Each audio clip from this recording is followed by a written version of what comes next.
بسم اللہ الرحمن الرحیم۔ جمعرات کا روزہ۔ حدیث نبوی صلی اللہ علیہ وآلہ وسلم: کل جمعرات کا روزہ جسے رکھنا سنت نبوی ہے، جس دن میں آپ کا عمل اللہ کے ہاں پیش کیا جاتا ہے۔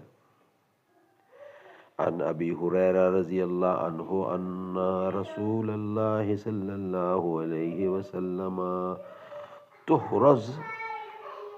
تحرز الاعمال یوم الاثنین والخمیس فاحب ان یحرز عملی وانا صائم۔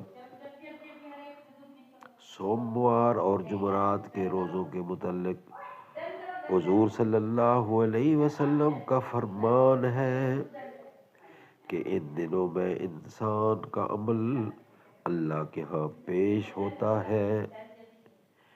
میں چاہتا ہوں کہ میرا عمل پیش ہو تو میں روزے سے ہوں۔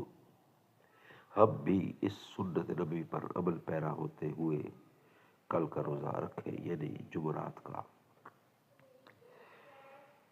قال النبی صلی اللہ علیہ وسلم: انا خاتم النبیین لا نبی بعدی۔